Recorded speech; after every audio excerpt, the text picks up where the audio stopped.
आइए बात करते हैं एक ऐसी कहानी की जो हमें बताती है कि बुराई कितनी भी ताकतवर क्यों ना हो, अच्छाई हमेशा जीतती है। यह कहानी श्री मार्कंडेय पुराण में सावर्णिक मनवंतर के अंतर्गत आने वाले देवी महात्म्य के दूसरे अध्याय से ली गई है। सदियों पहले देवताओं और असुरों के बीच पूरे 100 वर्षों तक घमासान युद्ध चला था।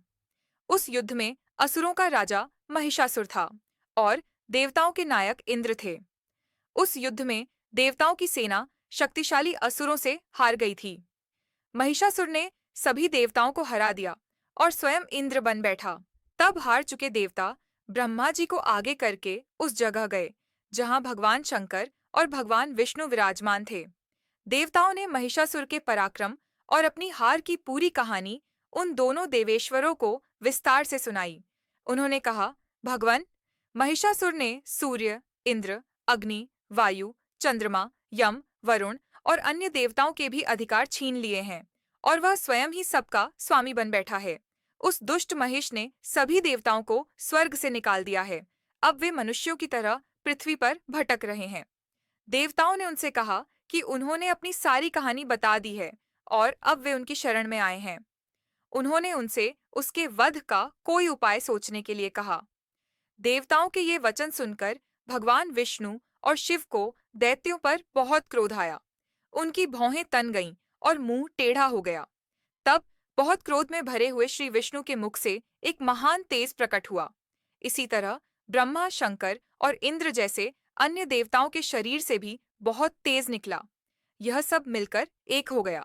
तेज का वह पुंज एक जलते हुए पहाड़ जैसा लग रहा था। देवताओं ने देखा कि उसकी ज्वालाएं सभी दिशाओं में फैल रही थीं। सभी देवताओं के शरीर से प्रकट हुए उस तेज की कोई तुलना नहीं थी। इकट्ठा होने पर वह एक नारी के रूप में बदल गया और अपने प्रकाश से तीनों लोकों में फैल गया। भगवान शंकर के तेज से उस देवी का मुख प्रकट हुआ। यमराज के तेज से उनके सिर के बाल निकल आए। भगवान विष्णु के तेज से उनकी भुजाएं उत्पन्न हुईं। चंद्रमा के तेज से उनके दोनों स्तन और इंद्र के तेज से उनके मध्य भाग का जन्म हुआ। वरुण के तेज से उनकी जांघें और पिंडली तथा पृथ्वी के तेज से उनका नितंब भाग प्रकट हुआ। ब्रह्मा के तेज से दोनों चरण और सूर्य के तेज से उनकी अंगुलियां हुईं। वसुओं के तेज से हाथों की अंगुलियां और कुबेर के तेज से नाक प्रकट हुई। उस देवी के दांत प्रजापति के तेज से और तीनों नेत्र अग्नि के तेज से प्रकट हुए थे। उनकी भौहें संध्या के और कान वायु के तेज से उत्पन्न हुए थे।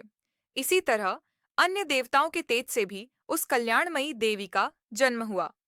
इसके बाद महिषासुर से सताए हुए देवता सभी देवताओं के तेज से प्रकट हुई देवी को देखकर बहुत खुश हुए। पिनाकधारी भगवान शंकर ने अपने त्रिशूल से एक त्रिशूल निकालकर उन्हें दिया। फिर भगवान विष्णु ने भी अपने चक्र से चक्र उत्पन्न करके भगवती को दिया। वरुण ने शंख, अग्नि ने शक्ति और वायु ने धनुष तथा बाणों से भरे 2 तरकस भेंट किए।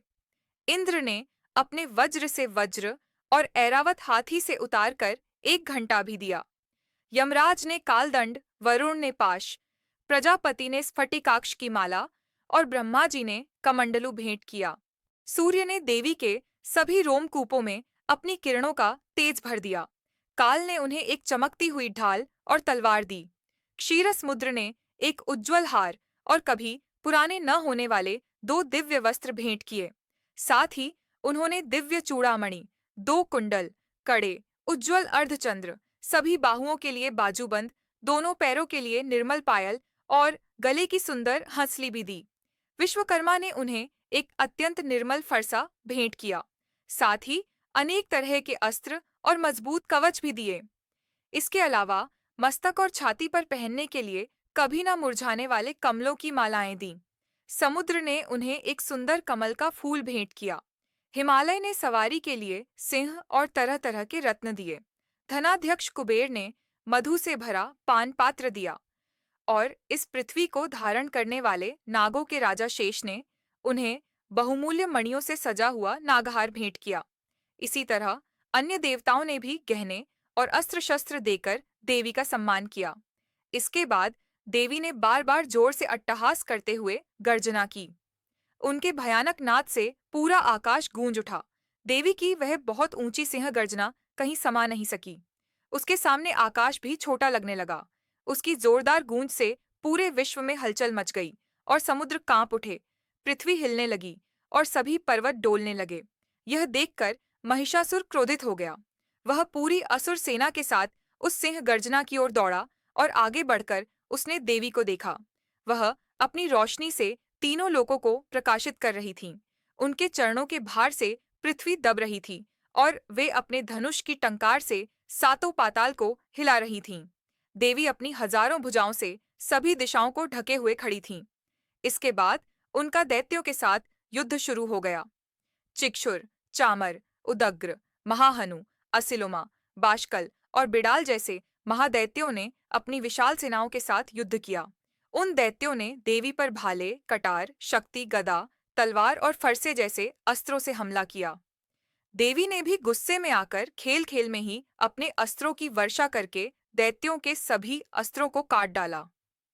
देवी का वाहन सिंह भी क्रोधित होकर दैत्यों की सेना में इस तरह घूमने लगा मानो जंगल में आग फैल गई हो। देवी ने जितनी बार सांस छोड़ी, वे सभी सैकड़ों हजारों गणों के रूप में प्रकट हो गए और असुरों से लड़ने लगे। देवी ने अपने त्रिशूल, गदा, शक्ति और तलवार से सैकड़ों महादैत्यों को मार डाला। उन्होंने कई दैत्यों को पाश से बांधकर धरती पर घसीटा। युद्ध में दैत्यों के शरीर से इतना खून बहा कि थोड़ी ही देर में वहां खून की बड़ी बड़ी नदियां बहने लगीं। देवी ने असुरों की विशाल सेना को पल भर में नष्ट कर दिया, ठीक वैसे ही जैसे आग घास और लकड़ी के ढेर को जला देती है। उनका सिंह भी जोर जोर से गर्जना करता हुआ दैत्यों के शरीरों से मानो उनके प्राण निकाल रहा था। वहां देवी के गणों ने भी उन महादैत्यों के साथ ऐसा युद्ध किया जिससे आकाश में खड़े हुए देवतागण उन पर बहुत खुश हुए और फूल बरसाने लगे। इस तरह देवी ने महिषासुर की सेना का वध करके देवताओं को उनका अधिकार वापस दिलवाया। यदि आपको हमारा वीडियो अच्छा लगा तो चैनल को लाइक करें, सब्सक्राइब करें और बेल आइकॉन को जरूर दबाएं। साथ ही शेयर भी करें